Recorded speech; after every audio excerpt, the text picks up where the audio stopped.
எத்தனை பேர் சந்தோஷமாக இருக்கிறீங்க? அல்லேலூயா. நீண்ட நாட்களுக்கு பிற்பாடு சந்தோஷம் பார்க்குறது சந்தோஷமாக இருக்குது. ஜபா அங்கே இருப்பது இன்னும் பெரிய சந்தோஷம். அதுபோலவே மாலதி, யுவன்ராஜ், வசந்தராஜ் இருப்பது சந்தோஷம். அன்றைய பிள்ளைகள் அன்றைய ஆலயத்தில் இருப்பதை போன்ற பெரும் மகிழ்ச்சி வேறு இந்த உலகத்தில் ஒன்றும் இல்லை. அமேன். எத்தனை பேர் சந்தோஷமாக இருக்கிறீங்க? கர்த்தருடைய நாமம் மகிமைப்படுவதாக. இன்றைக்கும் ஆண்டவர் நம்மோடு கூட பேசுவாராக. ஆலயத்திற்கு ஏன் வந்திருக்கிறீர்கள் என்று சொல்லி கேட்டால், வந்ததுக்கு நம்ம எல்லாருக்கும் ஒரு காரணம் இருக்கும். ஆலயத்துக்கு ஏன் வந்தீங்கன்னு கேட்டால் நீங்கள் என்ன காரணம் சொல்லுவீங்க? சுகத்துக்காக, ஆசீர்வாதத்துக்காக, தேவனுடைய பாதுகாப்புக்காக, இப்படி ஏதாவது ஒரு காரணத்தை நம்ம என்ன செய்வோம்? சொல்லுவோம். ஆனால் ஆண்டவர் நம்மை இன்றைக்கு ஆலயத்துக்குள்ளே கொண்டு வந்ததற்கு ஒரு நோக்கம் இருக்குது. என்ன நோக்கம் தெரியுமா? எப்படி ஆகிலும் தேவன் தம்முடைய ஆலயத்துக்குள்ளே வைத்து தம்முடைய பிள்ளைகளை உருவாக்கி ஆண்டவர் வரும்போது அவரோடு கூட கொண்டு சொல்லும்படியாகத்தான் ஆண்டவர் ஆலயத்தை நமக்கு ஒரு சுத்திகரிப்பின் ஸ்தலமாக வைத்திருக்கிறார். அல்லேலூயா சொல்லுவோமா? அல்லேலூயா. அநேகர் நினைக்கிறோம் ஆலயத்துக்கு போனால் ஒரு ஆசீர்வாதம் கிடைக்கும். இல்லை இல்லை, ஆலயத்துக்கு வெளியில் இருக்கிறவன் நல்ல ஆசீர்வாதமாக இருக்கிறான். இருக்கானா இல்லையா? நம்மை விட கோடீஸ்வரர்கள், நம்மை விட பணக்காரர்கள், நம்மை விட எல்லா விதத்திலும் செல்வாக்குள்ளவர்கள் எங்கே இருக்கிறாங்க? ஆலயத்துக்கு வெளியே இருக்கிறார்கள். அப்படி இருக்கும்போது ஆசீர்வாதத்துக்காக நான் ஆலயத்துக்கு போகிறேன் என்று சொன்னால் அதில் என்ன நியாயம் இருக்க முடியும்? கல்ல நானும் சொல்லுமோ வரும்போது பேசிட்டு வந்தோம். கர்த்தருடைய ஆசீர்வாதம் ஐஸ்வர்யத்தை தரும். அதனோடு அவர் என்ன செய்ய மாட்டார்? ஆமாம், பிசாசுடைய ஆசீர்வாதம் ஐஸ்வர்யத்தை தரும். அதுக்கு பின்னால் எல்லா வேதனையும் ஒட்டு மொத்தமாக இருக்கும். லஞ்சம், ஊழல், வியாதி, விபத்து, விற்கணும், அதுக்கு பின்னால் சாபம் எல்லாம் இருக்கும். பிசாசு கொடுக்குற ஆசீர்வாதத்துக்கு பின்னணியில் அந்த ஆசீர்வாதத்தை அனுபவிக்க முடியாத எல்லா சூழலும் இருக்கும். அல்லேலூயா. கர்த்தருடைய ஆசீர்வாதம் ஐஸ்வர்யத்தை தரும். அந்த ஐஸ்வர்யத்தை அனுபவிப்பதற்கு உண்டான பாக்கியத்தையும் ஆண்டவரே நமக்கு தருவார். அல்லேலூயா. அல்ல கவனிங்க, தேவனுடைய பிள்ளைகளுக்கு ஒரு நிறைவான, ஒரு திரட்சியான, தலைமுறைக்கு வேண்டிய ஒரு பெரிய ஆசீர்வாதத்தை தேவன் தருவதாக வாக்கு பண்ணுவதை விடவும் புதிய ஏற்பாட்டிலே சொல்லுகிறார், அன்றன்றுள்ள ஆகாரத்தை இன்று எனக்கு தாரும் என்று சொல்லி ஜெபம் பண்ண கற்றுக் கொடுத்தார். அல்லேலூயா. ஏன்? இன்னைக்கு உனக்கு என்ன தேவையோ அந்த தேவைக்காக இன்றைக்கு நீ என்னை சார்ந்து கொண்டிருக்க வேண்டும் என்று சொல்லி ஆண்டவர் விரும்புகிறார். அல்லேலூயா. தேவைகளை நிறைவாய் தேவன் சந்தித்து விட்ட பிற்பாடு, வெறுமையான படகு நிரம்பிவிட்ட பிற்பாடு, ஆண்டவரே நீர் என்னை விட்டு போக வேண்டும் என்று சொல்லி இன்றைக்கு அநேகர் பேதுருவை போல தேவனை சார்ந்து கொள்வதற்கு பதிலாக தேவனால் கொடுக்கப்பட்டவைகளை பிடித்து கொண்டு தேவனை விரட்டி அடிப்பதற்கு இன்றைக்கு ஆயத்தமாக இருக்கிறார்கள். அல்லேலூயா. ஒவ்வொரு நாளும் நீங்கள் தேவனை சார்ந்து கொள்ள வேண்டும் என்று சொல்லிதான் அன்றன்றுள்ள ஆகாரத்திற்காக நீங்கள் என்னை மட்டுமே சார்ந்திருக்க வேண்டும் என்று சொல்லி தேவன் கேட்டுக்கொண்டார். அல்லேலூயா. யோசிச்சு பாருங்க, திரளான ஆசீர்வாதம் இருந்தும் அந்த ஆசீர்வாதத்தினுடைய தேவை என்ன, அது யாருக்காக நான் சேர்த்து வைக்கிறேன் என்ற உணர்வே இல்லாதபடிக்கு அப்படியே மேலே மேலே மேலே மேலே என்ன செய்கிறாங்க? வீட்டுக்கு மேலே வீட்டை கட்டி, வயலுக்கு மேலே வயலை குட்டி. நீ ஏசாயால் வாசிக்கும் போது கொஞ்சம் கூட அடங்காத ஆசை, திருப்தியாகாத ஆசை அநேகருக்கு இருக்கிறதாக ஏசாயா தீர்க்கதரிசி சொல்லுகிறார். எனக்கு பிரியமான தேவனுடைய பிள்ளைகளே, கவனித்து பாருங்கள். உலகம் சொல்லுகிறது, நீங்கள் ஜெயிக்கிற வரைக்கும் குதிரையை போல ஓடணும், ஜெயிச்ச பிற்பாடு குதிரையை விட வேகமாக ஓடணும். யாருக்காக ஓடுறீங்க? கடைசி வரைக்கும் ஓடி ஓடி ஓடி ஓடி மூச்சு இறைச்சி என்ன செஞ்சிருவாங்க? முடிஞ்சு போயிடுவாங்க. நீங்கள் சில லட்சியங்களை வைத்து கொண்டு வாழ வேண்டியது அவசியம்தான்.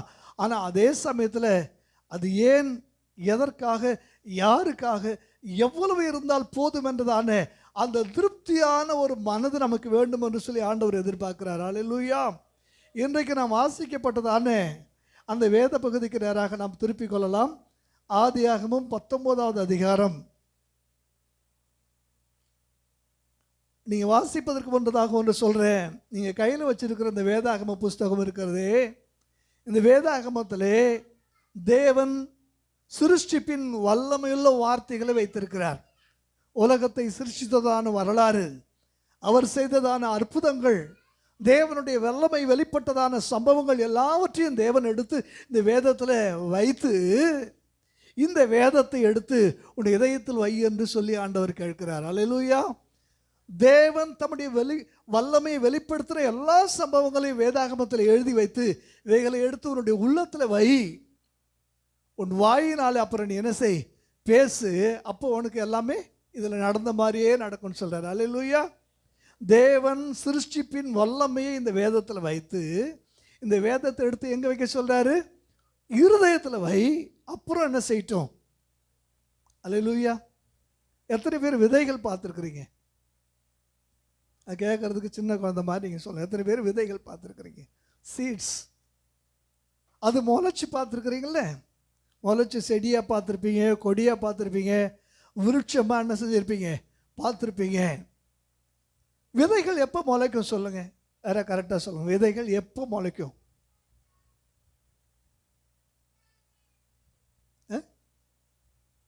விதைகள் வீட்டில் இருக்கிற வரைக்கும் அது முளைக்காது. அது என்ன செய்யணும்? விதைக்கப்பட வேண்டும். விதைக்கப்படுவதற்கு முன்னாடி விதைக்குள்ள என்ன இருக்குது? ஜீவன் இருக்குது. அந்த ஜீவன் எப்போ வெளிப்படுது? நீங்கள் விதைச்ச பிற்பாடு தான் வெளிப்படுது. இப்போ நான் சொல்கிறேன், இந்த பைபிளில் இருக்கிற இந்த வசனங்களில் ஜீவன் இருக்குதா இல்லையா? ஜீவன் இருக்குது. இது விதைக்கப்படாத களஞ்சியத்தில் இருக்குது. எப்படி இருக்குது? விதைக்கப்படாத களஞ்சியத்தில் இருக்குது. இதை எடுத்து உங்கள் நல்ல நிலமாகிய இருதயத்திலே இதை நீங்கள் என்ன செய்யுங்க, விதைக்க வேண்டும் என்று சொல்லி ஆண்டவர் விரும்புகிறார். இதயத்துக்குள்ளே வராத எந்த விதைகளும், அல்லாவிட்டால் எந்த வல்லமையுள்ள தேவனுடைய வார்த்தைகளும் உங்களுடைய வாழ்க்கையில் ஒருபோதும் முளைக்காது, ஒருபோதும் விளையாது, ஒருபோதும் கடி கொடுக்காது, ஒருபோதும் செழிக்காது. அல்லேலூயா.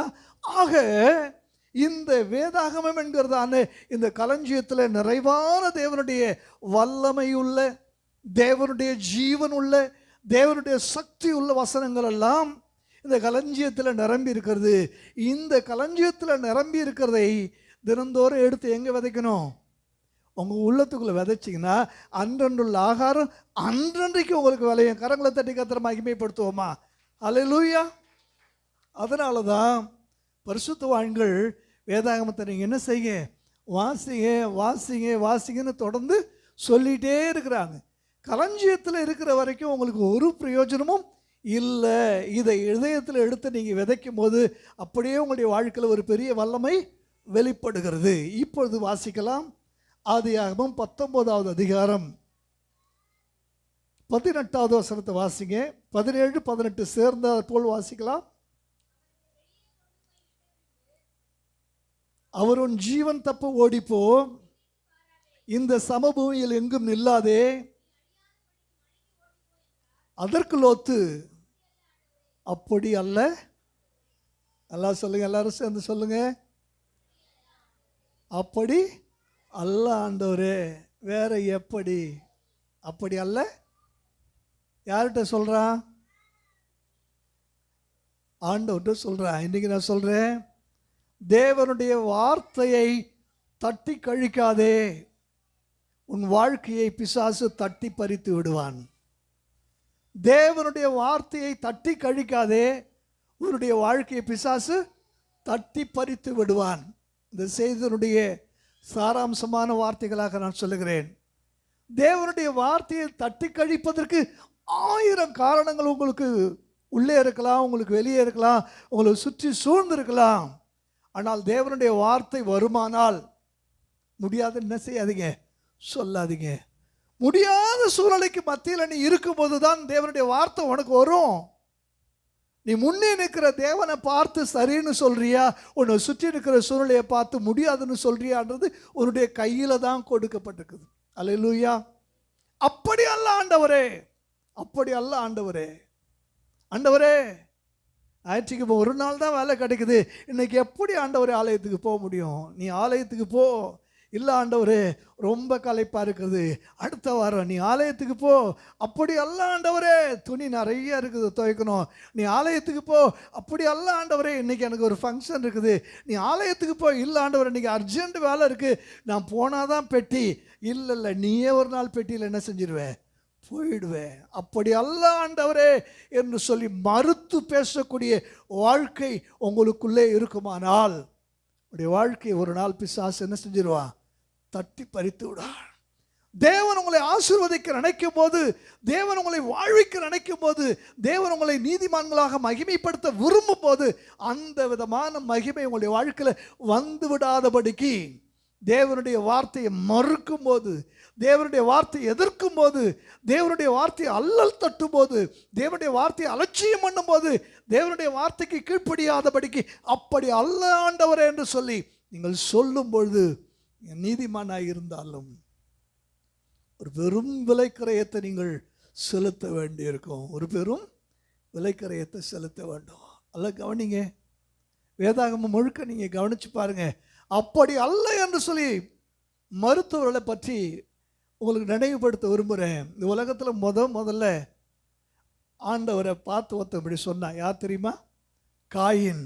அப்படி அல்ல ஆண்டவரே, நீர் இட்ட தண்டனை என்னால் என்ன செய்ய முடியாது, நான் நிலையற்று அலைகிறவனா என்னால் என்ன செய்ய முடியாது, அங்கங்கே என்னால் அலைஞ்சிட்டு இருக்க முடியாது சொன்னா. சொன்னா தேவனுடைய வார்த்தைக்கு எதிராக அவன் வாழ்ந்தான். அப்படி அல்ல ஆண்டவரே என்று சொல்லி தேவனுடைய வார்த்தை அவன் எதிர்த்து நின்ற பொழுது, நிலையற்று அலைகிறவனாய் இருப்பாய் என்று சொல்லி ஆண்டவர் சொன்ன பிற்பாடு, இனிமே உன்னை ஒருத்தரும் கொல்ல மாட்டான், உன்னை கொல்லுகிறவன் மேலே 7 பழி சுமருன்னு சொல்லி ஆண்டவர் சொன்ன பிற்பாடு கூட இவருடைய சாவு நல்ல சாவா இல்லை. இவருடைய சாவு எப்படி இருந்துச்சு? கொலை செய்யப்பட்டுத்தான் காயின் மரித்தான். நல்லா கவனிங்க, தேவனுடைய வார்த்தையை மருத்துவர்களை பற்றி நீங்கள் வேதாகம புஸ்தகத்தில் நீங்கள் நிறைய என்ன செய்ய முடியும்? வாசிக்க முடியும். வேற யாராவது இருக்கிறாங்களா? வேற யாராவது இருக்கிறாங்களா?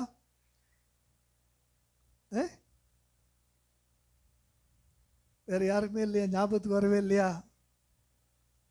யோனா. அப்படி அல்ல ஆண்டவரே, நான் எங்கே போக மாட்டேன், நான் நீக்கு போக மாட்டேன், நான் போவேன், நான் போய் சொல்லுவேன், ஆனால் என் வார்த்தையை நீங்கள் செய்ய மாட்டீங்க. அவங்க ஏதாவது மனம் திரும்பிட்டா நீங்கள் மாற்றி என்ன செஞ்சிருவீங்க. அங்கே யார் பேர் கெட்டுடும்? என் பேர் கெட்டுடும். அப்படி அல்ல ஆண்டவரே என்று சொல்லும்போது தேவன் அவனை கொண்டு போய் அங்கே வச்சு செஞ்சாருன்னு சொன்னால் எப்படி இருக்கும்? அந்த மாதிரி யோசிச்சு பாருங்க. இந்த எலெக்ஷனில் 400 சீட்டு வருது, நாங்கள் தான் தனி மெஜாரிட்டி, நாங்கள் வந்தால் மசூதியே இல்லாதபடிக்கு தேசத்தில் நாங்கள் இடிச்சிருவோம், நாங்கள் வந்தால் அப்படி அரசியல் அமைப்பு சட்டங்கள்லாம் மாற்றி அமைச்சிருவோம், அப்படி இப்படின்னு என்ன பேச்சு. ஒரு ப்ரெஸ் மீட் கிடையாது, ஒரு பேட்டி கிடையாது, கேட்குற கேள்விகளுக்கு யாருக்கும் எந்த பதிலும் இல்லை. இந்தியாவுக்கே எப்போ வராருன்னு யாருக்குமே தெரியாது. பறந்துக்கிட்டே இருந்தவர். இது நான் கட்டின பாபிலோன் அல்லவா, இது இந்தியாவினுடைய மகத்தான சக்தி நான் அல்லவா என்று சொல்லி பறந்து கொண்டே இருந்தவர். ஏராளமான தேவனுடைய ஜனங்கள் ஜெபம் பண்ணாங்க. உண்மையை சொல்கிறேன், மோடி தோற்றுருந்தா கூட சந்தோஷப்பட்டிருப்பார். ஆனால் இன்றைக்கி இருக்கிற சூழ்நிலை இருக்குது பார்த்தீங்களா? மோடி தலை மேலே இந்த பக்கம் ஒரு சைத்தானி, இந்த பக்கம் ஒரு சாத்தானி தூக்கி வச்சுட்டு, இதை தூக்கிட்டு நீ என்ன செய்யணும்? நீ யோசிச்சு பாருங்க. எவ்வளவு கொடுமை, எவ்வளவு கொடுமை, எவ்வளோ மோசமான ஒரு பாம்பை பல்ல பிடுங்கி அப்படியே அது பாம்பாட்டி வித்தை காட்டுறதுக்கு விட்டா எப்படி இருக்கும் நினச்சி பாருங்க. உண்மையான பாம்பு நீ அப்படி சீர்னப்ப எல்லாம் ஓடி போய் ஒளிஞ்சாங்க. இன்றைக்கி எல்லாம் முன்னாடி என்ன செய்கிறாங்க? எல்லாம் அப்படியே அவங்க குழலுக்கு ஏற்ற மாதிரி தான் நீ என்ன செய்யணும்? ஆடணும். தனி மெஜாரிட்டி இல்லை. ஒரு சட்டம்னா அது கண்டிப்பாக எல்லார்கிட்டையும் ஒப்புதல் வாங்கணும். கேட்குறவங்களுக்கெல்லாம் கேள்வி என்ன பண்ணணும்? சொல்லணும். அவங்க கேட்குற பதவி கொடுக்கணும், அவங்க கேட்குற இலாக்கா கொடுக்கணும், அவங்க சொல்கிறத கேட்கலன்னா எந்த நேரம் வேணாலும் வாபஸ் வாங்குவாங்க, எப்போ வேணாலும் ஆட்சி கலையும். எவ்வளோ மோசமான சூழ்நிலையில் ஆண்டவர் கொண்டு வந்து வச்சிருக்கிறார். கொஞ்சம் கவனிச்சு பாருங்க. இது ஏதோ புதுசு இல்லை. நேபுகாத் என்ற நேச்சார்ன்றதான ஒருவன் மோடியை போல தான் இருந்தான். யாரு? நேபுகாத் நேச்சார். அவர் நினைச்சா அக்கினி சூளை உண்டாக்குவார், அவர் நினைச்சா 7 மடங்கு சூடாக்குவார், அவர் நினைச்சா திடீர்னு ராமர் கோயிலை கட்டிட்டு இதை தான் நீ வணங்கணும்னு என்ன செய்வார்? சொல்லுவார். இதெல்லாம் வேதாகமத்தில் சொல்லப்பட்ட சரித்திரத்தை வரலாற்று சொல்கிறேன். இதை தான் நீ வணங்கணும், இதை வணங்கலன்னா உனக்கு என்னது? அக்கினை சூளைன்னு சொல்லி தனி மெஜாரிட்டியோடு எங்கே இருக்கிறாரு? ஆட்சியில் இருக்கிறார். சொல்கிறாரு, இது நான் கட்டின பாபிலோன், நான் சர்வாதிகாரி என்று தன் மனதில் சொல்லும்போது எலெக்ஷன் வந்துருச்சு. என்ன வந்துச்சு? எலெக்ஷன் வந்துருச்சு.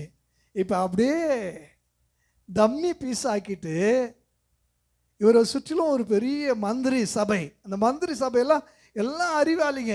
இவருக்கு கொஞ்சம் கூட அறிவில் சுத்தமாக மூளை என்ன செஞ்சிட்டார்? ஆண்டவர் எடுத்துட்டார். இப்போ மூளை எப்படிப்பட்ட மூளை? மிருகத்துக்கு உண்டான மூளை.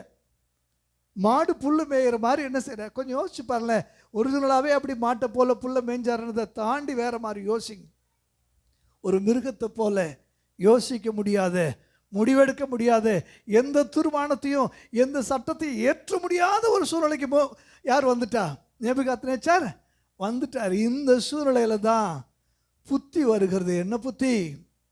தேவன் சர்வ வல்லமை உள்ளவர், தேவன் நித்திய கால சிங்காசனத்துக்குரியவர், தேவன் தம்முடைய சுத்தத்தினுடைய ராஜாக்களை தள்ளி ராஜாக்களை ஏற்படுத்துகிறவர் என்றதான அந்த மகோன்னதமான அந்த தெய்வீக அறிவு அவருடைய உள்ளத்துக்குள்ளே வந்த பொழுது இப்போ ஆண்டவர் திரும்பத்துக்கு எங்கே உட்கார வைக்கிறார்? மேலே வைக்கிறார். கரங்களை தட்டி கத்திர மகிமைப்படுத்துவோமா? தேவன் சிலருக்கெல்லாம் சில பாடத்தை கற்றுக் கொடுக்கும்படி மீண்டும் வகுப்பறைக்குள்ளே கொண்டு போய் என்ன செய்வார்? உட்கார வைப்பார். அப்படித்தான் இன்றைக்கு என்ன செஞ்சுருக்குது? இருந்து கொண்டு இருக்கிறது. அல்லேலூயா. ஆகையினால் ஐயோ நான் எவ்வளோ பேர் ஜெபம் பண்ணாங்க, அப்படி இருந்து கூட நாங்கள் என்ன செய்யலை, இந்தியா கூட்டணி அதெல்லாம் யோசிக்காதீங்க. எல்லா கூட்டணியும் தாண்டி தேவன் தம்முடைய ராஜ்யத்தை ஸ்தாபித்து கொண்டிருக்கிறார். தேவன் தம்முடைய ராஜ்யத்தில் தம்முடைய மகிமையை அவர் எடுத்து கொண்டிருக்கிறார். தம்முடைய ஆளுகையிலே அவர் அரசாட்சி செய்து கொண்டிருக்கிறார். மீண்டும் கரங்களை தட்டி கத்திர மகிமைப்படுத்துவோமா?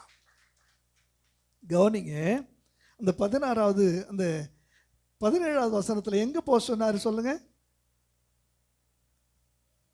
எங்கே போ? மலைக்கு ஓடிப்போ. இவன் என்ன சொன்னா? அப்படி அல்ல ஆண்டவரேன்னு சொன்னா. இப்போ நீங்கள் வாசிச்சு பாருங்க. 30வது வசனத்தை வாசிங்க. குடியிருக்க பயந்து சோவாரை விட்டு போய் இப்போ எங்கே போனாரு? ஹலோ, இப்போ எங்கே போனாரு? தேவன் சொன்ன இடத்துக்கு தான் வந்தார். நான் தர்சீசுக்கு கப்பல் ஏறிட்டேன், நீ தர்சீசுக்கு கப்பல் ஏறிட்ட, ஆனால் நீ போய் இறங்குற இடம் எங்க? நினிவே. தேவனுடைய சித்தத்துக்கு மாறாக எங்கேயாய்களும் ஒரு இடைநிறுத்தம் உங்களுடைய வாழ்க்கையில் இருக்குமே ஆனால் ஒரு பெரிய விலைக்கரையை நீங்கள் செலுத்தணும். கவனிங்க, ஒரு தீர்க்கதரிசி அவன் யூதாவுக்கு வந்து தீர்க்கதரிசனம் சொல்லி அந்த ராஜாவை எச்சரித்த பொழுது பலிபிடம் இடிந்து போயிற்று. அவனை பிடியுங்கள் என்று சொல்லி ராஜா கை நீட்டினாரு. நீட்டின கை அப்படி என்ன ஆயிடுச்சு? நின்றுடுச்சு. திரும்ப இவன் ஜெபம் பண்ணி தான் அந்த கை சரியாச்சு. ஆண்டவரோட சொன்னார், இந்த ஊரில் நீ என்ன செய்யக்கூடாது? தங்கக்கூடாது, தங்கக்கூடாது, நீ என்ன செஞ்சிரு? திரும்பி போயிடுன்னு சொல்லி. ஆண்டவர் சொன்ன பாதையில் தான் அவன் போயிட்டு இருக்கிறாங்க. ஆண்டவர் சொன்ன பாதையில் போயிட்டு இருக்கும்போது இடையில ஒரு ஸ்டாப். ஒரு வயசான ஒரு தீர்க்கதரிசி அவர் சொல்கிறாரு, ஆண்டவர் என் வீட்டில் உன்னை ராத்தங்க சொல்லி இருக்கிறாரு, என் கூட பேசினாரு, நானும் தீர்க்கதரிசி தான் சொன்ன உடனே இவன் எங்கே தங்கிட்டான்? அந்த வீட்டில் ராத்தங்கிட்டான். காலையில் எழுந்திரிச்சு போகும்போது வழியில் சிங்கம் அவனை அடித்து கொன்று போட்டது. ஒரு விலைக்கரையும் செலுத்த வேண்டியிருக்கும். தேவன் சொல்லாத இடத்துக்கு நீ போகும்போது, தேவன் தங்க சொல்லாத இடத்துல நீ தங்கும்போது, தேவனுடைய வார்த்தைக்கு நீ மீறி நடக்கும்போது நியாயமான காரணங்கள் உனக்கு இருக்கலாம். என்ன நியாயமான காரணம்? ஒரு வயசானவர் என்னை தங்க சொன்னார், நானும் தீர்க்கதரிசி தான் சொன்னார், ஆண்டவரை நம்பிட்டேன். சரிப்பா, ஓகே, உனக்கும் எனக்கும் இடையில இடைத்தரகர் யாருமே இருந்ததில்லை. இப்போ இவ்வளோ தூரம் பேசி ஒன்று அந்த ஊருக்கு வர வச்சது நான் தான். திரும்ப பேசி ஊருக்கு போக சொன்னதும் நான் தான். இன்னொருத்தவங்ககிட்ட பேசி உங்ககிட்ட சொல்லி இங்கே தங்க சொல்லி நான் எப்படி சொல்லுவேன்? உனக்கும் எனக்கும் இடையில ஏதாவது சங்கடம் பேச்சுவார்த்தை இல்லாமல் இருந்தால் அப்படி இருக்கலாம். நான் உங்ககிட்ட நேரடியாக பேசிட்டு இருக்கேன். வேதாகமத்திலிருந்து நான் உன்னோட பேசுகிறேனே, நீ ஜெபம் பண்ணும்போது உன்னோட பேசுகிறேனே, நான் உன்னோடு பேசிக்கொண்டு இருக்கும்போது எப்படி நீ என் வார்த்தையை நீ மீறி நடக்கலாம்? என்னுடைய வார்த்தை கவனிங்க. நன்றாக ஞாபகம் இருக்கிறது, பல வருடங்களுக்கு முன்னதாக என்னுடைய அண்ணனும் நானும் ஒரு சிலரும் புதுக்கோட்டையில் ஒரு மீட்டிங்காக போயிருந்தோம். அந்த 3 நாள் கூடை முடிந்த பிற்பாடு இதில் தங்க வச்சுருந்ததான அந்த வீட்டில் அவங்கெல்லாம் டிஎல்சி ஃபேமிலி, லுத்தரன் திருச்சபையை சேர்ந்தவர்கள் எல்லோரும் வரிசையாக முழங்கால் போட்டாங்க. இப்போ அண்ணங்கிட்ட சொல்கிறாங்க, ஐயா எல்லாருக்கும் நீங்கள் தலையில் கை வச்சு ஆண்டவர் எங்களுக்கு என்ன சொல்கிறாருன்னு நீங்கள் என்ன செய்யணும் சொல்லிட்டு தான் போகணுன்னு எல்லாம் அந்த ஃபேமிலி முழங்கால் போட்டுக்கிறாங்க. டிஎல்சி ஃபேமிலி வரிசை அந்த தீர்க்கதரிசனம் மாதிரி எல்லாம் வருவாங்கள, பாச சொல்லுவாங்க. திடீர்னு எங்கள் அண்ணனுக்கு வேர்த்திருச்சு, கை காலெல்லாம் ஓடலை. நீங்கள் தலையில் கை வச்சு எல்லாருக்கும் சொல்லிட்டு தான் போகணுன்ட்டாங்க. அவருக்கு அண்ணன் முடி ஜெபம் பண்ணிவிட்டு சொன்னார், உங்களுக்கும் அவருக்கும் எந்த வருத்தமும் இல்லையா? நானே சொல்லிக்கிறேன் தம்பி, நீ என்ன செய் போன்னு சொல்லிட்டாரு. நான் போயிட்டு வரேன்னு சொல்லிட்டு வந்துட்டார். நேரடியாக தேவன் பேசும்போது இடைத்தரகரை ஒருபோதும் நீங்கள் என்ன செய்யக்கூடாது, வைக்க கூடாது. அல்லேலூயா. நான் கவனிக்கிறேன், எத்தனையோ பிரசங்கங்களை நீங்கள் கேட்டாலும் நேரடியாக வேதாகம புத்தகத்தோடு அதை நீங்கள் என்ன செய்யணும், ஒப்பீடு செய்து இது சரிதானா என்று சொல்லி நீங்கள் பார்க்கணும். அந்த கிழவனான தீர்க்கதரிசி அப்படி சொல்லியிருந்தாலும் ஆண்டவரே நீர் இப்படி சொன்னது உண்டோ என்று சொல்லி அதை கிராஸ் செக் பண்ண வேண்டிய இடத்துல யார் இருக்கிறா? அந்த தீர்க்கதரிசி இருக்கிறான். அதையும் தாண்டி அவன் என்ன செஞ்சிட்டான், தங்கிட்டான். பெரிய விலைக்கரையும் கொடுக்க வேண்டியதாக இருந்தது. தேவனுடைய வார்த்தையை மீறி நீங்கள் வேற எங்கேயும் என்ன செய்யக்கூடாது. அப்படி வார்த்தையை மீறுறது அவருக்கு கொஞ்சம் கூட பிடிக்கவே பிடிக்காது. தேவன் சொல்லாகும், அவர் கட்டளையிட நிற்கும். என்கிட்ட ஒரு ஊழியக்காரர் கேட்டார், அவர் சொல்லாகும் கட்டளையிட நிற்கும்னு சொல்லி இந்த எண்ணத்தோடு தான் நான் படித்தேன். ஆதியாமத்தில் அவர் சொன்னதே ஆகலி ஐயானார். ஆதியாமத்தில் அவர் சொன்னதே ஆகலி ஐயா. என்ன சொன்னார்? ஆகலை. நீ இதை புசிக்கும் நாளிலே சாகவே சாவாயின்னு சொன்னாரே, செத்தானான்னு கேட்டார்.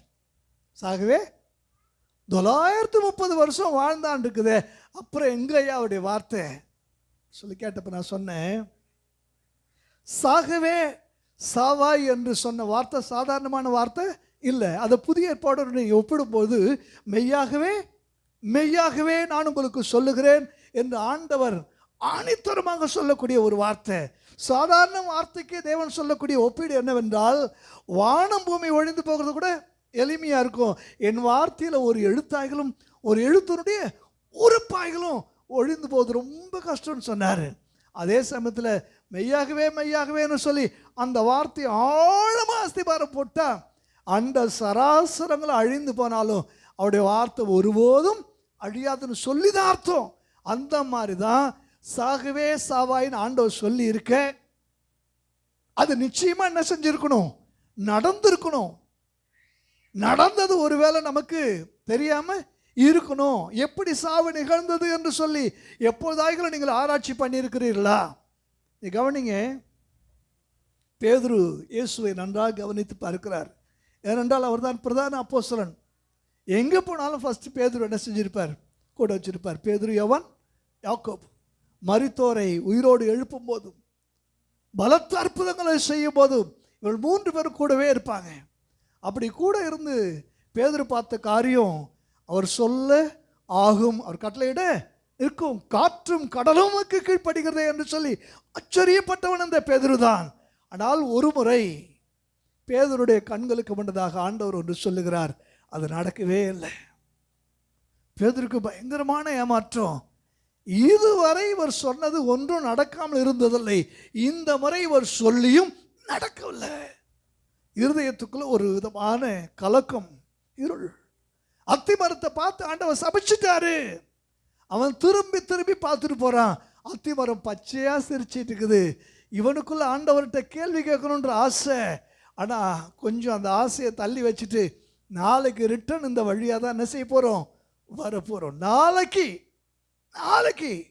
ஏன்னா நடந்திருக்குன்னு சொல்லி பார்த்துட்டு நான் அப்புறம் என்ன செய்கிறேன், கேள்வி கேட்குறேன். நான் கேள்வி கேட்கறதுக்கு எனக்கு ஒரு ஆதாரம் அவசியம் வேணும் அல்லவான்னு சொல்லி அடுத்த நாள் தூரத்தில் வருகிறார்கள். எல்லாரும் அந்த வழியாக தான் வராங்க. யாருமே தூரத்தில் பார்க்கல. பேதுருடைய பார்வை மட்டும் இவங்களுக்கு முன்னால் 1 கிலோமீட்டருக்கு முன்னாடி அவன் பார்வை போயிட்டு இருக்குது. பேதுரு 1 கிலோமீட்டருக்கு பின்னாடி வரான். சொல்லுவாங்கள்ல, யானை வரும் பின்னே மணி ஓசை வரும். பேதுரு பின்னாடி வராரு. அவர் பார்வை எங்கே போகுது, முன்னால் போகுது. அத்திமரத்தை பார்க்கறதுக்காக. அத்திமரத்தை பார்த்த உடனே அலறான், ரபி நீ சபித்த அத்திமரம் பட்டு போயிற்று. எல்லாம் கவனிங்க, சபித்த அத்திமரம் பட்டு போயிற்று. ஆச்சரியம், இவனுக்கு அவ்வளோ பெரிய ஆச்சரியம். ஏன், நீங்க சொன்னது நடந்துருச்சு, அல்லேலூயா. ஆனா எப்ப நடக்கல, உடனே நடக்கல. வேர்ல ஆண்டவர் சொன்ன உடனே அந்த வேருக்கும் இந்த பூமிக்கு இருக்கிற எல்லாம் துண்டிக்கப்பட்டாயிற்று. ஆண்டவருடைய வார்த்தை உன் கண்களுக்கு மறைவாக ஒரு காரியத்தை செய்து முடித்தாயிற்று. அப்போதான் நான் சொன்னேன், அந்த ஊழியர் இடத்துல சாகவே சாவாய் அப்படின்னு ஆண்டவர் சொன்னார். அந்த கனியை புசித்த பிற்பாடு அவங்க என்ன செஞ்சிட்டாங்க, இமிடியட்டாக செத்துட்டாங்க. நீங்கள் நினைக்கிற மாதிரி சாவுன்ற வார்த்தையை நீங்கள் அர்த்தப்படுத்தி கொள்ளுகிற விதமாக தேவன் சொல்லவில்லை. தேவன் ஆதாமை படைத்து தன்னை அவனுக்குள்ளே வைத்தார், தன் ஜீவனை அவனுக்குள்ளே வைத்தார். அந்த ஜீவனாகிய தேவனை விட்டு ஆதாம் இமைப்பதில் இமிடியட்டாக பிரிக்கப்பட்டான். தோட்டத்தை விட்டு எங்க வெளியேற்றப்பட்டான். தேவனை விட்டு பிரிக்கப்பட்ட அந்த அனுபவம் தான் நீ சாகவே சாவாய். இன்னைக்கு நீங்களும் நான் நினைத்துக் கொண்டிருக்கிறதான இந்த மரணம் இருக்கிறதே, அது மரணம் அல்ல. அதுக்கு மரணம்ன்ற வார்த்தையே இல்லை. அது இயற்கை எய்தினார். இயற்கை மனுஷன் எங்கேருந்து எடுக்கப்பட்டான், மண்ணிலிருந்து எடுக்கப்பட்டான். மண்ணு திரும்ப எங்கே போகணும், வாங்கினது கொடுக்கணுமா? மண் எங்கே போகணும், திரும்ப மண்ணுக்கு போகணும்ல. ஆவி தன்னை தந்த தேவனத்துக்கு போகணும். தாலி ஆயிடுச்சா? ஹலோ, நீங்க நினைக்கிற மரணம் என்பது அது மரணம் அல்ல. தேவனோடு ஒருவன் இருந்தான், தேவனோடு ஒருவன் வாழுகிறான், தேவ பக்தியோடு தெய்வ பயத்தோடு ஒருத்தன் அந்த உலகத்தில் வாழ்ந்தான்னா அவன் தான் ஜீவன் உள்ளவன். தேவன் அற்றவர்கள் இயேசு சொல்லுகிறார், மரித்தோர் தங்கள் மரித்தோரை அடக்கம் பண்ணட்டும், நீ என்னை பின்பற்றி வா. ஏற்கனவே அவங்க தேவனற்றவர்கள். தேவனற்றவர்கள் நீங்க ஒரு மரணத்தை நினைச்சிட்டு இருக்கிறீங்க பார்த்தீங்களா? தேவனை விட்டு பிரிக்கப்படுகிறது தான் மரணத்தில் பிரதான மரணம். இந்த உடம்பை விட்டு உயிர் வெளியே போகிறது சாதாரண மரணம். அது மண்ணுக்கு போகுது, ஒன்று விண்ணுக்கு போகுது. தேவன் அந்த மண்ணை எடுத்த பொழுது பூமி ஆதியிலிருந்து அந்த சமம் இல்லை, பள்ளம் ஆயிடுச்சு. மனுஷன் திருப்பி கொண்டு போய் வச்ச உடனே அது எப்படி ஆயிடுச்சு, சமமாக ஆயிடுச்சு. அதுக்கு பேர் தான் சம ஆதி. ஆதியில் எப்படி சமமாக இருந்துச்சோ மனுஷனை கொண்டு போய் உள்ளே வச்ச பிற்பாடு எப்படி ஆயிடுச்சு, சமாதினவுடனே நீங்கள் அப்படியே பார்வையில் வரும். அந்த இடத்துல ஒரு படம் வச்சு மேலே ஒரு மேடு கட்டி அதுக்கு மேலே சிலுவையோ என்னமோ வச்சுருக்கிற மாதிரி நீங்கள் என்ன பண்ணுறீங்க நினைக்கிறீங்க. அது அல்ல. மரணன்றது வேற. மீண்டும் நான் சொல்கிறேன், உங்களுடைய வாழ்க்கையில் தேவன் எதையாகிலும் ஒன்றை சொல்லுவாரானால் அவர் சொல்லும்பொழுது நீங்கள் அதை செய்ய முடியாத சூழ்நிலையில் இருப்பீங்க. உங்களை சுற்றிலும் அதுக்குண்டான எந்த சூழ்நிலையுமே இருக்காது. அப்போ நீங்கள் முடியாதுன்னு தான் சொல்ல வேண்டிய நிர்பந்தத்தில் இருப்பீங்க. முடியாதுன்னு நீங்கள் சொல்லக்கூடாது. அதை தேவன் என்ன செய்யறதில்ல, விரும்புறதே அல்ல. ஏன்னா சொன்னவர் நான் இருக்கிறேன் அல்லவா, உனக்கு இருக்கிற அந்த பலத்தோட போ, மிச்ச பலத்தை பூர்த்தி செய்ய நான் இருக்கிறேன். அல்லேலூயா. நீங்கள் சும்மா இருப்பீர்கள், கர்த்தர் உங்களுக்காக யுத்தம் பண்ணுவாருன்னா வீட்டில் பெட்டில் படுத்து சொல்ற வார்த்தை அல்ல. யுத்த களத்தில் நீங்க போய் நிற்கணும். சும்மாவாது என்ன செய்யணும், நிற்கணும். தாவீது போய் அங்கே சும்மா என்ன செய்யறான், நிற்கிறான், பார்க்குறான். யோசிச்சு பாருங்க, தேவன் உங்களுடைய வாழ்க்கையில் எதையாகிலும் ஒன்று செய்யணும்னு சொல்லி நினச்சி செய்யும்போது நீங்கள் தேவனை விட்டுட்டு உங்களோட நீங்கள் அதை ஒப்பீடு பண்ணும்போது உங்களால் முடியாது என்றதான ஒரு சூழலை உங்களுக்கு நிச்சயமாக என்ன செய்யும், வரும். ஆனால் அந்த முடியாதுன்ற சூழலில் தேவன் அவங்க துணைக்கு சேர்த்துக்கொள்ள வேண்டும். எனக்கு எதிராக ஒரு சேனை இருக்கிறது ஆண்டவரே, உம்மாலே ஒரு சேனைக்குள்ள என்ன செய்வேன், நான் தனியாக சேனைக்குள்ள என்னால் என்ன செய்ய முடியாது, பாய முடியாது. நீ என் கூட இருக்கும்போது உம்மாலே அந்த சேனைக்குள்ள நான் என்ன செய்வேன்? பாய்வேன்.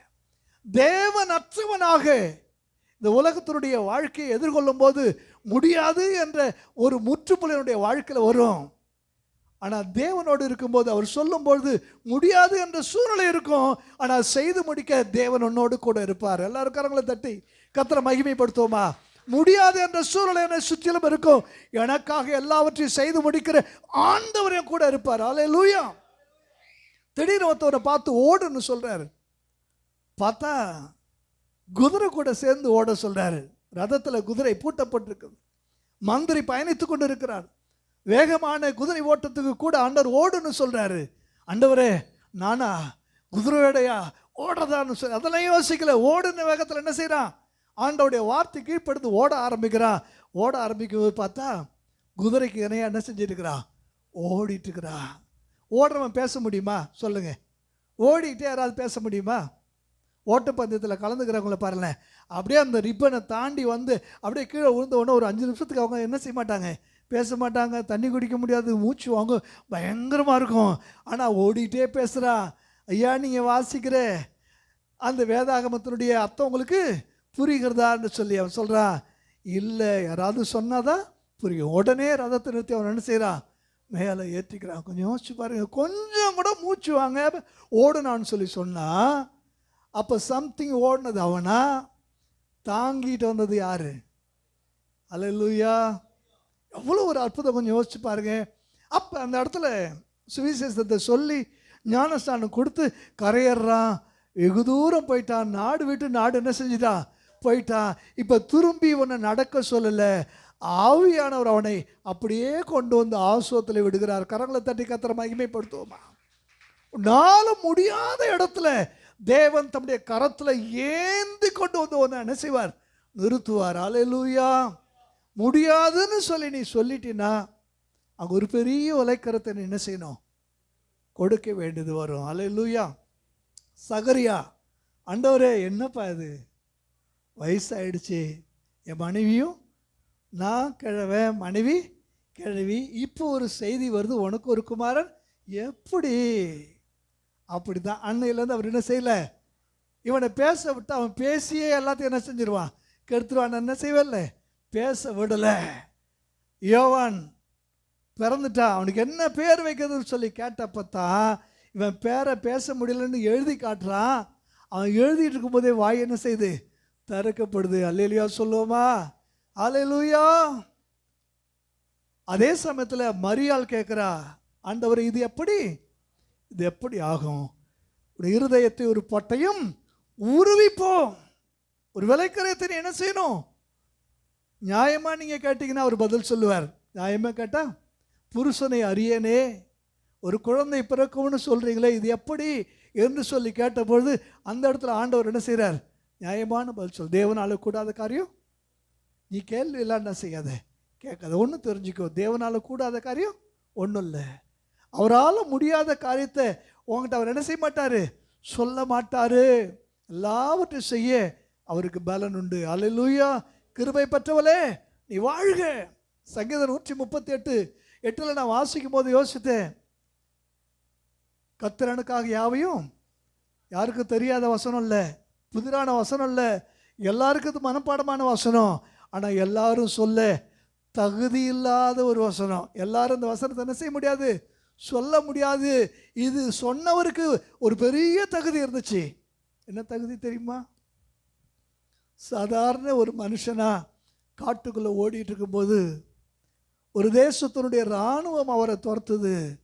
இராணுவம் அவரை துரத்தும் போது வேறு வழியே இல்லை. மலைக்கு இந்த பக்கத்தில் தாவீது அவனுடைய ஆட்களும், மலைக்கு இந்த பக்கத்தில் சவுலும் இஸ்ரவேல் தேசத்தினுடைய படைகளும் இருக்கிறது. ஆண்டவரே என்னால் ஓட முடிஞ்ச வரைக்கும் ஓடிட்டேன், இனிமே எனக்காக எல்லாத்தையும் நீங்கள் தான் செய்யணும், எனக்காக எல்லாவற்றையும் செய்து முடிப்பார். இந்த வார்த்தையை அவன் சொல்கிறான். சொல்லும்போது பார்த்தீங்கன்னா ஒரு செய்தி வருது, பெலிஸ்தர் வந்து விட்டார்கள் தேசத்தில். உடனே சவுல் தன்னுடைய படையை கூப்பிட்டுட்டு அங்கே போயிடுறாரு. கொஞ்சம் காலதாமதம் ஆயிருந்தால் யாரை பிடிச்சிருக்கலாம்? தாவீதை பிடிச்சிருக்கலாம். ஒரு முறை கெபிக்குள்ள ஒளியும் போது சால்வையனுடைய தொங்கலை அறுத்து கொள்ளுகிறார். ஒரு முறை கர்த்தர் அயர்ந்த நித்திரையை கொடுக்கும்போது ஈட்டியும் சொம்பையும் வந்து தாவீது என்ன செய்கிறாரு, எடுத்துட்டு போயிடுறாரு. தாவீது சொல்றாரு, சவுல் ராஜாவே, உமக்கு நான் தீங்கு செய்வேன் என்று சொல்லி யாரோ சொல்லுகிறார்கள் என்று சொல்லி நம்புறீங்களே, இப்போ நீங்கள் நடக்கிறதுக்கு இருக்கே அந்த கால்கள் என்னால் வெட்டப்படாமல் விட்ட கால்கள்.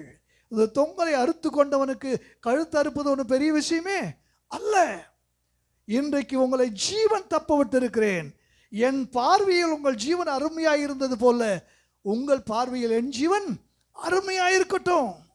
கையில் கிடைச்ச உங்களையே நான் தப்ப விட்டு இருக்கிறேனே, நானா வந்து அவங்களுக்கு நேராக தீங்கு செய்ய போகிறேன். கொஞ்சம் யோசிச்சு பாருங்க, கொஞ்சம் யோசிச்சு பாருங்க. கர்த்தர் எனக்காக யாவையும் செய்து முடிப்பார். அந்த கடைசி நேரத்தில் ஒவ்வொரு இடத்துலையும் தேவன் தாவீது என்ன செய்கிறார், தப்பு வைக்கிறார். அல்லேலூயா சொல்லுவோமா? ஹல்லேலூயா. அது மாத்திரமல்ல, அடுத்த வசனத்தை வாசி பாருங்க. ஆதியாகமம் 19வது அதிகாரம் 19வது வசனம் வாசிங்க. உமது கண்களில் உமது அடியானுக்கு கிருபை கிடைத்ததே, என் பிராணனை காக்க தேவரீர் எனக்கு செய்த. அப்பா, எவ்வளோ பெரிய நீதிமான், எவ்வளோ பெரிய பரிசுத்தவான், என்ன அழகான வார்த்தையை பேசுகிறார் பாருங்க. என்ன பேசுகிறாரு?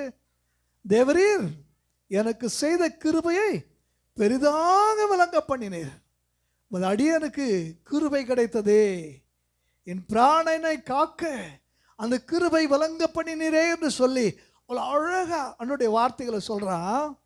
சொல்லிட்டு அடுத்து சொல்கிறான், வாசிங்க. முடியாது என்னால். ஆண்டவரே, நான் ஜெபம் பண்ணும்போது நல்ல வார்த்தைகளை சொல்லி ஜெபம் பண்ணுவேன். கிருபை உள்ளவரே, இரக்கம் உள்ளவரே, காருண்யம் உள்ளவரே எல்லாமே சொல்லுவேன். ஆனால் உங்கள் வார்த்தைக்கு நான் என்ன செய்ய மாட்டேன், கீழ்ப்படியவே மாட்டேன். நல்லா ஜெபம் பண்ணுவேன், ஆனால் உங்கள் வார்த்தைக்கு நான் என்ன செய்ய மாட்டேன், கீழ்ப்படிய மாட்டேன். என்னால் முடியாது. நீங்கள் சொன்னதை கேட்கனால முடியாது. நான் விரும்புகிறத தான் நான் செய்வேன். நான் கேட்கறத தான் நீங்கள் என்ன செய்யணும், கொடுக்கணும். பின்ன ஏன் சொன்னீங்க, மன விருப்பத்துப்படியெல்லாம் நான் தருவேன்னு சொன்னீங்கல்ல, அப்போ என் மனசு விரும்பதை நீங்கள் என்ன செய்யுங்க, கொடுங்க. என்ன ஜெபம். அடுத்தது பாருங்க, அடுத்து என்ன பேசுகிறான்னு. என்னால் முடியாது, தீங்கு என்னை தொடரும். நான் எங்கே போனா, நீங்கள் சொல்கிற இடத்துக்கு போனால் தீங்கு என்னை தொடரும். நீங்கள் சொல்கிற இடத்துல தீங்கு இருக்குது, நீங்கள் சொல்கிற இடத்துல மரணம் இருக்குது. எனக்கு வாழ்வாதாரம் அங்கே இல்லை. என்ன மாதிரி கொஞ்சம் யோசிச்சு பாருங்க. தேவனுடைய வார்த்தையை மறுத்ததும் அல்லாதபடிக்கு தேவன் அனுப்புகிற இடத்துல இருக்கிற அந்த ஆசீர்வாதத்தை பெற்று அனுபவிக்க முடியாத நிலையில் அப்படி ஒரு அவிசுவாச வார்த்தை பேசுகிறான். யோசிச்சு பாருங்க. ஆண்டவரை அனுப்புகிற இடத்துல நீ போய் கேரு தண்டையில் ஆற்றாண்டையில் உன்னை ஒழித்து கொண்டுரு என்று சொன்னபோது, ஆண்டவரே கேரு ஆற்றாண்டையில் என்ன இருக்கு, வயல் இருக்குதா, கோதுமை இருக்குதா, அப்பம் இருக்குதா, இறைச்சி இருக்குதா, கேள்வியற்றவனாய் எலியா போனபோது அங்கே காலையிலும் சாயங்காலத்திலையும் தேவன் இறைச்சியை கொடுத்தார், தேவன் அப்பத்தை கொடுத்தார், தேவன் தண்ணீரை கொடுத்தார். கரங்களை தட்டி கர்த்தரை மகிமைப்படுத்துவோமா? இப்பொழுதும் நீ அந்த மலைக்கு ஓடிப்போய் என்று சொல்லி சொன்ன இடத்துல இவர்கள் வந்திருந்தார்களானால், கேள்வி இல்லாமல் வந்திருந்தார்களானால், வழியிலே மனைவி உப்புத்தூண் ஆக வேண்டிய அவசியமே இருந்திருக்காது. வாழ்க்கையிலே மகள்களுடைய அந்த வாழ்க்கை தாறுமாறாக மாறுவதற்கு அவசியமே இருந்திருக்காது. வந்திருக்கணும். சொல்கிறான், அங்கே தீங்கு இருக்கு, அங்கே மரணம் இருக்கு, திருடன் திருடவும் கொல்லவும் அழிக்க வருகிறான். நானும் உனக்கு ஜீவன் இருக்கிற இடத்த தான் போன்னு சொல்லியிருக்கிறேன். அந்த ஜீவன் பரிபூர்ணப்பட வைக்கிறதுக்காக தான் உன்னை போன்னு இருக்கிறேன். உனக்காக ஒரு ஸ்தலத்தை ஆயத்தம் பண்ணித்தான் உன்னை அங்கே அனுப்புகிறேன். அங்கே அனுப்புகிற அந்த ஸ்தலத்தை பற்றி நீ என்ன சொல்கிற? அங்கு தீங்கு இருக்கும், மரணம் இருக்குன்னு சொல்கிறியா? யோசிச்சு பாருங்க. இன்றைக்கு நம்முடைய வாழ்க்கையில் அநேகர் நல்லா ஜெபிக்கிறோம், தேவனுடைய வார்த்தைகளை நல்லா கேட்குறோம், தேவனுடைய வார்த்தையின்படி வரும்போது தான் என்னால் முடியாது, அப்படி அல்ல ஆண்டவரே என்று சொல்லி கொஞ்சம் யோசிச்சு பாருங்க. தேவனை மறுத்து பேச யாரால் கூடும்? அவருடைய வார்த்தையை மீற யாரால் முடியும்? அவருடைய வார்த்தை எல்லாவற்றையும் சிருஷ்டிக்கக்கூடிய வல்லமையுள்ள வார்த்தை, அதை எப்படி மறுக்க முடியும்?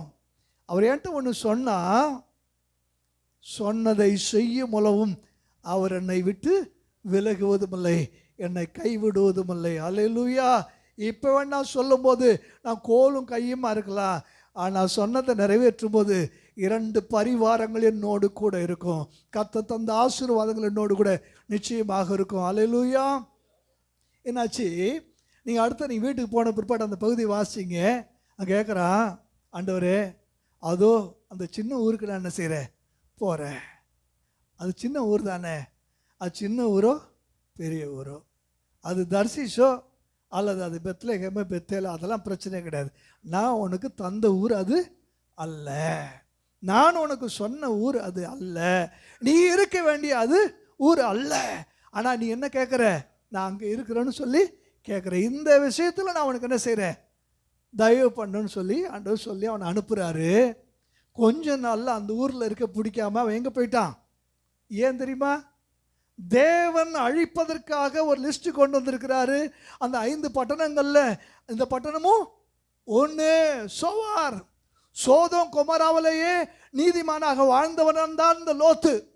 சோதோம் கொமராவிலே ஓரின சேர்க்கை நிறைந்ததானே அந்த ஊர். தேவனுடைய தூதர்கள் வந்திருக்கிறாங்க, அவங்கள கூட வெளியே அனுப்பு, அவங்கள நான் என்ன செய்யணும், அறிய வேண்டும் என்று சொல்லி அழைக்கிறார்கள். கொடூரமான பாவம் நிறைந்த ஒரு ஊர். அந்த ஊர்லையே தன்னுடைய பிள்ளைகளை நல்லா வளர்த்து பிள்ளைகளுக்கு நல்ல மாப்பிள்ளையை பார்த்து நிச்சயம் பண்ணி சூப்பராக வச்சுருந்தான். ஆனால் தேவன் சொல்லாத ஒரு ஊரில் வந்து கொஞ்ச நாள் தங்குற இடத்துல தான் அந்த ஊர் முறையற்ற வாழ்க்கை உள்ள ஊர். முறையற்ற வாழ்க்கை, முறையற்ற வாழ்க்கை. எங்கே பார்த்தாலும் பஃப், எங்கே பார்த்தாலும் கிளப், யார் வேண்டுமானாலும் எப்படி வேண்டுமானாலும் வாழலாம் என்கிறதான ஒரு சூழல். இதை பார்த்து அவன் பயந்து எங்கே போயிட்டான், மலைக்கு போயிடுறான். இருந்த கொஞ்ச நாளில் நம்மளுக்கு என்ன பழக்கம் வந்துருச்சு, தண்ணி அடிக்கிற பழக்கம் வந்துருச்சு. பிள்ளைகளுக்கு என்ன பழக்கம் வந்துருச்சு, தண்ணி அடிக்கிற பழக்கம் வந்துருச்சு. திடீர்னு ஊற்றி கொடுத்தா குடிக்கிற ஆள் இருந்த லோத்து அல்ல. யோசிச்சு பாருங்க, எவ்வளோ பெரிய விலைக்கரையும் கொடுக்க வேண்டிய சூழல். நீதிமானா இருந்த லோத்து சோதோம் கோபராவுக்குள்ள இருக்கும்போதே தேவனாலே நீதிமான் என்று சொல்லி சாட்சி பெற்றவன். ஆபிரகாமையும் நீதிமான் ஒருவன் இருந்தால் அழிப்பிறார் என்று சொல்லி ஜெபித்ததான ஒரு நபர். அப்பேற்பட்டதான இந்த நீதிமான் சோவாருக்கு வந்தபோது சூரியன் உதித்த அந்த வசனத்தை மட்டும் வாசிங்க. சோவாருக்கு வந்தபோது 22, 23. லோத்து சோவாருக்குள் வரும்போது பூமியின் மேல் இதயத்துக்குள் இருள் சூழ்ந்தது. பூமியின் மேல் சூரியன் உதித்தது, வெளியே வெளிச்சம் இருந்தது, உள்ளே இருள் வந்தது. அந்த வார்த்தைக்கு, அந்த வசனத்துக்கு அதுதான். தேவனுடைய வார்த்தையை மீறி ஒரு இடத்துல வந்தீங்கன்னா உனக்கு எல்லாம் பிரகாசமாக இருக்கும். தேவன் போக சொல்லாத ஒரு இடத்துக்கு நீ போக புறப்படும் போது கப்பல் ரெடியாக இருக்கும், பர்த் சூப்பராக இருக்கும், டிக்கெட் உடனே கிடைக்கும், நல்ல நிம்மதி அடித்தட்டில் தலையை சாய்ச்சி தூக்கமும் நல்லா வரும். ஹலோ, தேவன் சொல்லாத இடத்துக்கு போகும்போது சூரியன் எப்படி இருக்குதா? சூரியன் பிரகாசிக்குது. சோதோம் குமராவில் அக்னிய கந்தமும் கொட்டப்பட்டு அதில் எழும்பினதான புகை சூளையின் புகையை போல எழும்பிற்று என்று சொல்லி வாசிக்கிறோம். தேவனுடைய வார்த்தையை மறுத்து பேசலாமா? சொல்லுங்க. தேவனுடைய வார்த்தையை மறுத்து பேசக்கூடாது. தேவன் போக சொன்ன இடத்துக்கு இந்த லோத்து குடும்பம் அப்படியே போயிட்டு இருந்தா, இவங்க போகிற வரைக்கும் தேவன் என்ன செய்ய மாட்டார், தாமதிக்கவே, அதாவது அழிக்கவே மாட்டார். நீ போகிற வரைக்கும் என்னால் என்ன செய்ய முடியாது, தீவிரமாக ஓடி பண்ணார். இவங்க பாட்டும் தீவிரமாகவோ பொறுமையோ முடிஞ்ச அளவுக்கு அவங்க பாட்டும் போயிட்டே இருந்தாங்கன்னா, இவங்க போய் மலையில் சேர்ற வரைக்கும் தேவன் என்ன செஞ்சிருக்க மாட்டார், அழிச்சிருக்க மாட்டார். தாமதம் பண்ணி கொண்டிருக்கிற நிலையில் ஒருவேளை மருமக்கள்மார்கள் கூட பின்னால் எழும்பி என்ன செஞ்சிருக்கலாம், ஓடி வந்திருக்க வாய்ப்புண்டு. ஒருவேளை இந்த இடைப்பட்ட காலத்தில் மனம் திரும்புவதற்கு ஏதாயிலும் ஒரு வாய்ப்பு என்ன செஞ்சிருக்கலாம், இருந்திருக்கலாம். லோத்து மனைவி தப்பித்துக் கொள்வதற்கு ஒரு வாய்ப்பு ஒருவேளை இருந்திருக்கலாம். தேவனுடைய வார்த்தையை மீறும் பொழுதுதான் எல்லா விதமான பிரச்சனைகள் என்ன செய்யுது வருது. அல்லேலூயா. இது எப்படி எப்படி கேள்வி கேட்கவே கேட்காதீங்க. தொடர்ந்து உங்களால் சில இடத்துக்கு ட்ராவல் பண்ண முடியாது. ஆனால் ட்ராவல் பண்ண தேவன் சொன்னால் நீங்கள் என்ன செஞ்சிட்டே இருங்க, போயிட்டே இருங்க. நகோமியோட ட்ராவல் பண்ண 2 பேர் ஆண்டவர் அனுப்பி வச்சார். யார் யார் சொல்லுங்க? ரூத், ஓர்பால். 2 பேர் யாரோட ட்ராவல் பண்ணுறாங்க? ஆமாம், எந்த காலத்தில் ட்ராவல் பண்ண ஆரம்பிக்கிறாங்க தெரியுங்களா?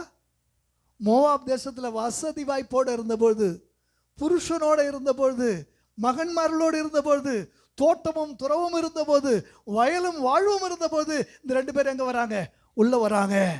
எல்லாவற்றையும் இழந்து இப்போ தன்னந்தனியாக நிற்கிறாங்க நொகோமி. இப்போ திருப்பி எங்கே போகிறாங்க? திரும்ப பெத்லேமுக்கு போகிறாங்க. போகிறப்ப 2 பேரையும் கூட ஆண்டவர் என்ன செய்கிறாரு? ட்ராவல் பண்ண அனுப்புகிறாரு. இந்த அம்மா சொல்கிறாங்க, என் கூட ட்ராவல் பண்ணால் இதுக்கு மேலே எனக்கு ஒரு நன்மையும் என்னால் உனக்கு என்ன செய்யாது, ஆகாது. நல்லா தெரிஞ்சு போச்சு. இந்த அம்மா கூட போனால் பொறுக்கணும். என்ன பண்ணணும்? பொறுக்கணும். இது யாருக்கு பொறுக்கல? ஓர்பாலுக்கு பொறுக்கலை. ரிட்டர்ன் என்ன செஞ்சிட்டாங்க? முத்தம் கொடுத்துட்டு போயிட்டு வரேன்னு போயிட்டாங்க. ஆனால் ரூத்து, நான் உன் கூட கடைசி வரைக்கும் வருவேன்.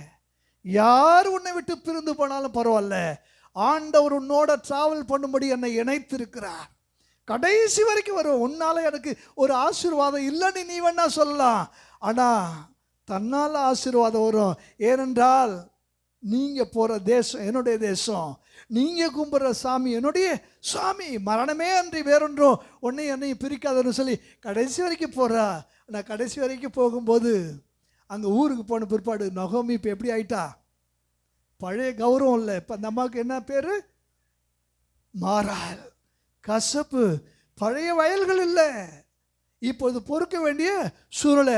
ஆனாலும் பரவாயில்ல, நகோமியோட இருக்கிறது நிமித்தம் எவ்வளவு மோசமான சூழல் வந்தாலும், எவ்வளவு மோசமான அவமானம் வந்தாலும், அவப்பெயர் வந்தாலும், உன்னோட ட்ராவல் பண்ணும்படி ஆண்டவர் என்னை வைத்திருக்கிறார்னு சொல்லி கடைசி வரைக்கும் கூட வந்த அந்த சந்ததியில் தான் ஆண்டவர் போவாசை இணைத்து அந்த சந்தையில் கிறிஸ்து இயேசு வெளிப்பட்டார். கரங்களை தட்டி கர்த்தரை மகிமைப்படுத்துவோமா?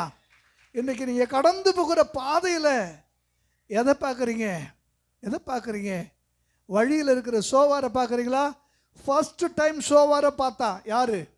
இந்த லோத்து. நீங்கள் 14வது அதிகாரத்தில் பார்த்தீங்கன்னா, சோவாருக்கு போகிற வழி கர்த்தருடைய தோட்டத்தை போலவும் எகிப்து தேசத்தை போலவும் இருந்தது என்று சொல்லி 14வது அதிகாரம் 13 வாசிக்கிறோம். அந்த ஃபர்ஸ்ட் சைட் எப்படி ஆகல, நான் சோவாரில் என்ன செய்யணும்? அந்த சமயத்தில் தேவன் சோவாரில் குடியிருக்க விடாமல் அவனை சோதம் குமாராவுக்கு என்ன செஞ்சார்? கொண்டு போனார். இவனாலும் சோதம் குமாராவில் ஒரு ஆத்மாவை கூட என்ன செய்ய முடியல, மனம் திரும்பதுக்குள்ளே கொண்டு வர முடியல.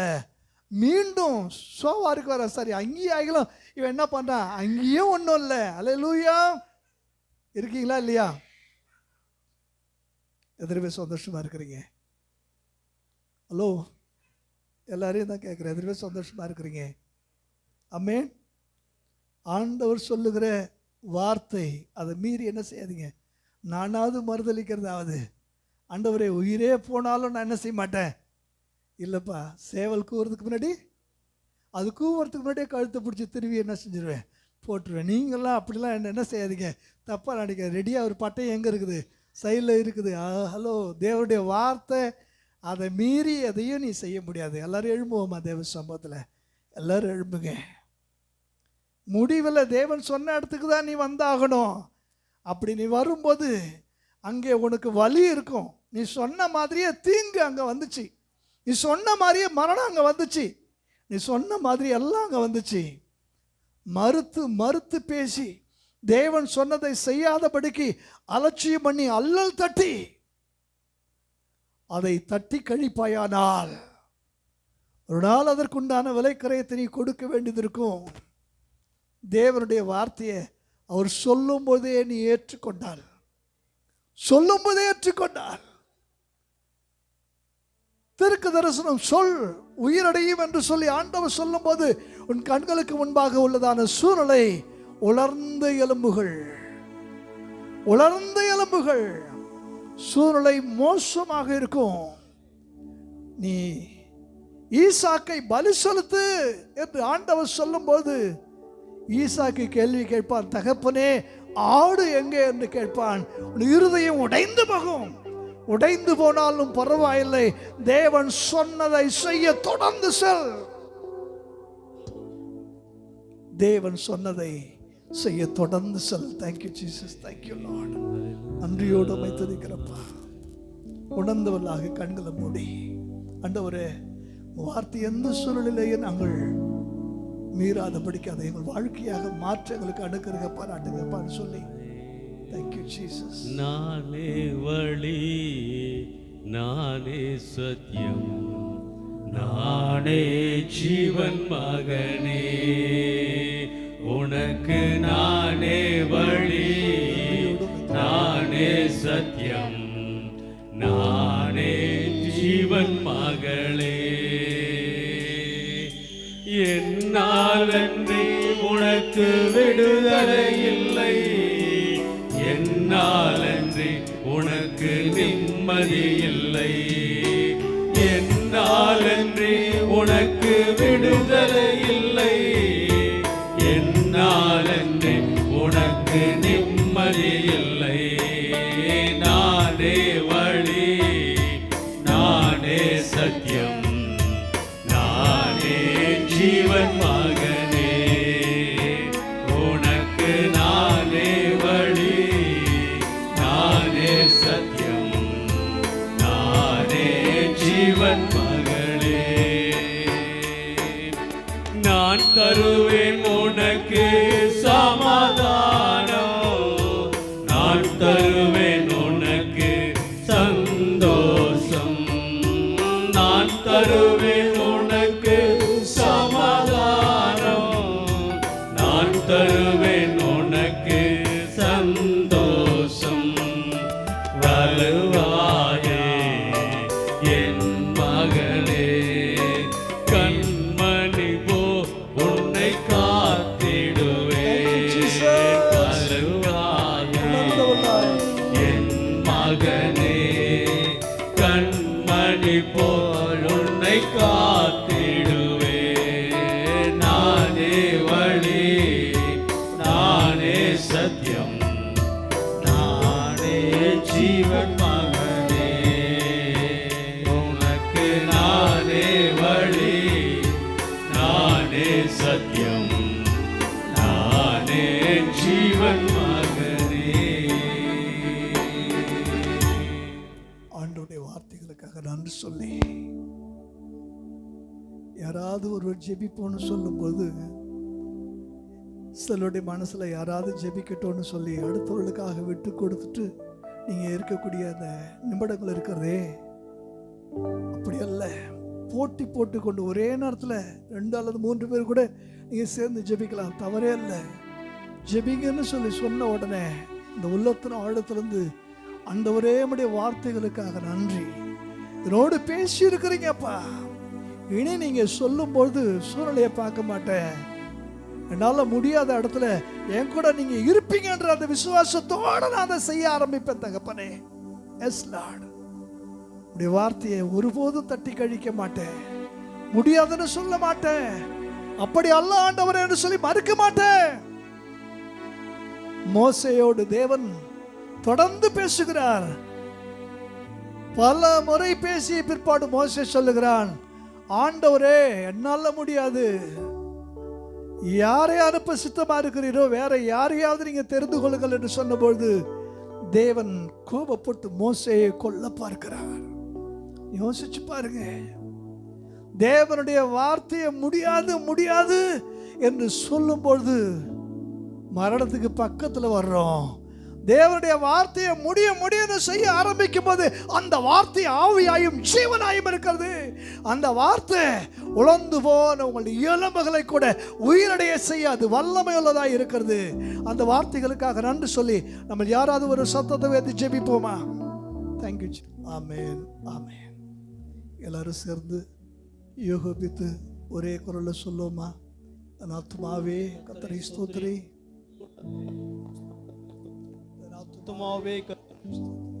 அவர் செய்த நம்முடைய கர்த்தராகிய இயேசு கிறிஸ்துவின் கிருபையும் பிதாவாகிய தேவனுடைய அன்பும் பரிசுத்த ஆவியாருடைய அந்யோன்ய ஐக்கியமும் இன்றைக்கு நாம் அனைவரோடு கூட இருப்பதாக. Hallelujah. Praise the Lord. God bless you.